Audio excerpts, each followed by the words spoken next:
এই পৃথিবীতে এমন কোন নবী নাই যেই নবী বকরি চড়ায় নাই। কি চড়ায় নাই? বকরিরে আপনারা লক্ষ্মীপুরের ভাষায় কি বলেন? কি বলেন? ছাগল। তো পৃথিবীতে এমন কোন নবী নাই যেই নবী কি চড়ায় নাই? ছাগল চড়ায় নাই। সাহাবারা বললেন, ইয়া রাসূলুল্লাহ আনতা কাযালিক, আপনিও ছাগল চড়াইছেন?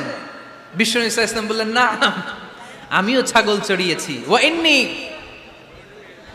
আরআহা আলা কারারাইতি আহলি মক্কা, আমি তো মক্কাবাসীদের অল্প কিছু পয়সার বিনিময়ে তাদের ছাগলগুলোকে চড়িয়ে দিতাম। সুবহানাল্লাহ পড়বেন না?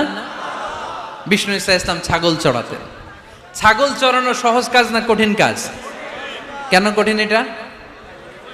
হ্যাঁ, টেরা খুঁটি মারে। হ্যাঁ, তো ছাগল যারা পালে তারা জানে ছাগল পালা কত কষ্ট। ওরে ডানে টান দিলেও কই যায়? রশি ধরে বায়ে টান দিলে কই যায়?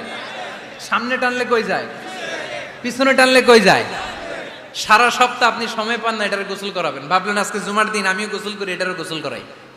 এটারে আপনি পুকুর ঘাটে নিবেন, টান দিছেন, ওর বাপের কিরা ও 1 ইঞ্চিও সামনে যাবে না। ঠিক কি না? এই টেরা প্রাণী আল্লাহর কি মহিমা। আল্লাহ তাআলা পৃথিবীর সবচেয়ে শ্রেষ্ঠতম মানুষদেরকে ছাগল চড়িয়ে ছেড়েছেন। ঠিক কি না? মা বাআসাল্লাহু নাবিয়ান ইল্লা রাআল গানাম, এই পৃথিবীতে এমন কোন নবী ছিল না যে নবীরা ছাগল চড়ায় নাই। আল্লাহ বুঝাতে চাইলেন ছাগল চড়ানো অনেক কষ্টের কাজ, অনেক ধৈর্যের প্রয়োজন। এখন নবীরা তোমরা ছাগল চড়াও, কিছুদিন পর ছাগলের চেয়েও টেরা জাতি মানুষ চড়াইতে হবে। মানুষের মধ্যেও টেরা আছে না নাই? ভালো বললে ভালোটা বুঝে না, ডানে যেতে গেলে বায়ে যায়, বায়ে যেতে বললে ডাইনে যায়, এরকম আছে না নাই? সম্মানিত ভাইয়েরা, সমস্ত আম্বিয়া আলাইহিমুস সালাম ওনারা কর্মঠ ছিলেন। সাইয়েদনা আদম আলাইহিস সালাম নিজ হাতে চারা গাছ রোপণ করে চাষাবাদের কাজ করেছেন। সুবহানাল্লাহ পড়েন। সাইয়েদনা ইব্রাহিম আলাইহিস সালাম চাষাবাদের কাজ করেছেন। সাইয়েদনা দাউদ আলাইহিস সালাম নিজ হাতে যুদ্ধের জন্য যে পোশাক পরতে হয়, যেটা পরলে গায়ের মধ্যে ছুরি মারলেও ঢুকে না, ওই শিরস্ত্রাণ বানিয়েছেন, নিজ হাতে তলোয়ার বানিয়েছেন। সুবহানাল্লাহ পড়েন। সাইয়েদনা মূসা আলাইহিস সালাম ছাগল চড়িয়েছেন। সাইয়েদনা মূসা আলাইহিস সালামের মেজাজ নরম না গরম? নবীদের মধ্যে সবচেয়ে বেশি মেজাজওয়ালা নবী ছিলেন মূসা আলাইহিস সালাম। উনিও 8 থেকে 10 বছর সাইয়েদনা শুআয়ব আলাইহিস সালামের এরিয়াতে ছাগল চড়িয়েছেন। চিল্লায়ে বলেন সুবহানাল্লাহ। এজন্য নবীরা যেহেতু কাজ করেছেন, কর্মঠ ছিলেন, আমরাও কর্মঠ হব। ঠিক কি না? সাহাবারাও কর্মঠ ছিলেন, বিশ্বনবীর সাহাবারাও ব্যবসা করতেন। সাইয়েদনা আবু বকরের বিশাল ব্যবসা প্রতিষ্ঠান ছিল। সুবহানাল্লাহ পড়েন। আপনারা হজ উমরা করেছেন কে কে দেখি?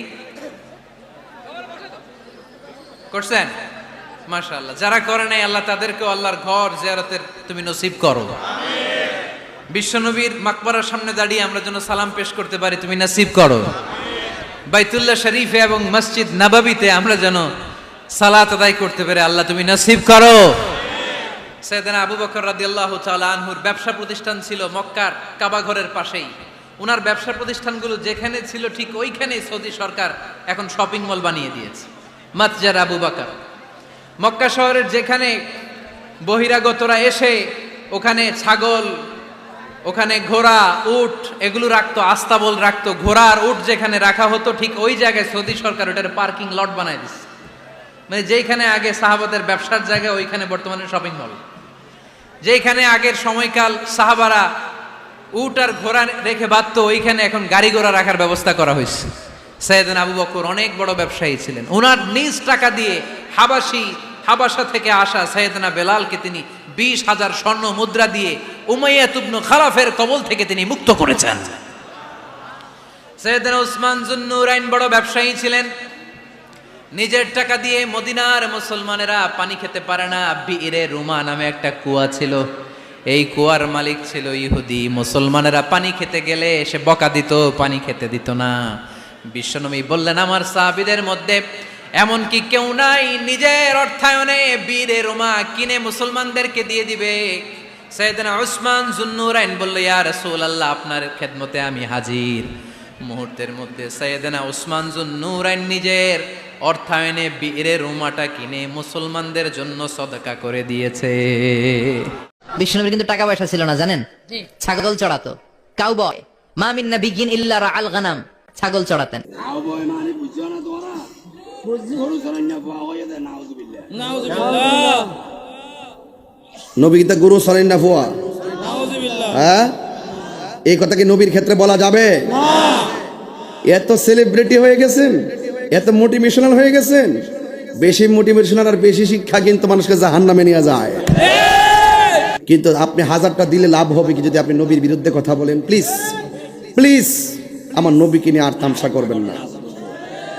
কিছু কিছু মানুষ ওয়াজের মধ্যে বসে আমার নবীকে বিশ্ব নবী বলে, এটার সঙ্গে আমি একমত না। ওরা শুধুমাত্র নবীকে যে তো হেয় করে কথা বলতে পারে, ছোট করে কথা বলার জন্য তারা প্রস্তুত হয়ে গেছে। অথচ আল্লাহ রাব্বুল আলামিন কোরআনের মধ্যে বলেছেন, তোমরা একজন আর একজনকে যেমন করে ডাকো আমার বন্ধুকে এমন করে ডাকিও না। ঠিক কিনা? লক্ষ লক্ষ মানুষ দিয়া কি হবে? কিন্তু আমি দেখলাম আপনি এত বড় লক্ষ লক্ষ লোকের সামনে আপনি বলতেছেন নবী নাকি কাউ বই ছিল। নবী কি কাউ বই ছিল? আবার নতুন করে ডেলিভারি দিচ্ছেন, দিয়ে আবারও প্রমাণ করলেন যে আমরা এদেশের সুন্নিয়তের হক যে আকীদা, এটার জন্য এটাকে প্রতিষ্ঠিত করতে তারা চায় না, তারা বাহিরের এজেন্ডা বাস্তবায়ন করতে চায়, বদ আকীদাকে প্রমোট করতে চায়। তাওবা করেন, সুস্পষ্ট কুফরি বক্তব্য। নবীজিকে কাউ বয় বলা এটা কুফরি বক্তব্য। নবীর শানে এই সমস্ত শব্দ চয়ন করা যাবে না। কথা বলেন ঠিক কিনা বলেন? লা তাকুলু রায়না। আমার নবী যদিও মেষ চড়াতে গিয়েছেন, কিন্তু আমার নবীকে রাখাল বলা যাবে না। কথা বলেন ঠিক কিনা? আর উনি সুন্দর করে ওয়াজের মধ্যে বলতেছেন নবী নাকি কাউ বয় ছিল। এই সমস্ত শব্দ বলে সুন্নিদেরকে কষ্ট দিবেন না, খবরদার। আল্লাহ রাব্বুল আলামিনের ধরা কিন্তু নরম না। ইন্না বাতশা রাব্বিকা লাশাদীদ। নিশ্চয় আমার আল্লাহর ধরা অনেক শক্ত। আর আমার নবীর কাউ বই। চিন্তা করছেন ব্যাপারটা কত জঘন্য, কত জঘন্য দেখেন। এটা নতুন ডেলিভারি দিয়েছে একজন। আমি সামনে নাম বলবো, যদি তওবা করে না শেষ, নাম লইতাম না। আর আমি কিন্তু কাউরে ধরি না।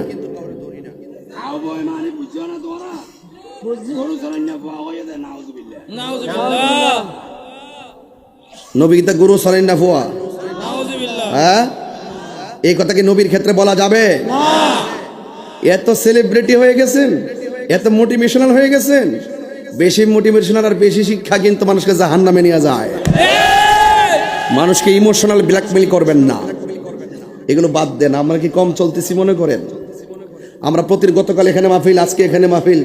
যেই হারে আমরা জেলা ভিত্তিক এলাকা ভিত্তিক মাহফিল করি, আমরা জেলা ভিত্তিক মাহফিল, বিভাগ ভিত্তিক মাহফিল দিতে পারি। কিন্তু আপনি হাজারটা দিলে লাভ হবে কি যদি আপনি নবীর বিরুদ্ধে কথা বলেন? প্লিজ প্লিজ আমার নবীকে নিয়ে আর তামসা করবেন না, খবরদার।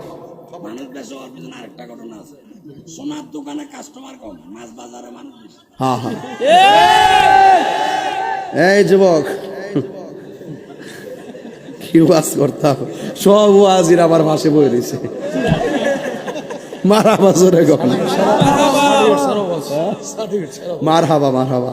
যাই হোক, এটা কিন্তু আমাদের জন্য একটা প্রেরণা। কথা কন ঠিক কিনা? এই হলুদ এটাকে, এই লোকটাকে ধরো, এটা ধরো। আপনি কই যান? আপনি কোথায় যেতেছেন? মেরাজ তো কেবল শুরু করছি, আজকে প্রমাণ করে দিয়ে যাবো যে সুন্নিরা দলিল ছাড়া কথা বলে না। এতক্ষণ যে কথা বলছি, একটা কথাকে ফেলে দিতে পারবেন? আমি কি লাইনের বাইরে কথা বলতেছি? আমার মনে হয়ে গেছে ওই যে লেখক ভাই যে ওয়াজের মেরাজটা তুলছে দিকে আমার মনে হয়ে গেছে গা। এই যুবক, খবরদার, আমরা সব ঐক্যবদ্ধ থাকবো। এই যে গতকাল মাহফিল করছে, আজকে মাহফিল করছে, আমি দেখতেছি যে এলাকার যারা চেয়ারম্যান গুলো আছেন তারা খুব নবীর পাগল।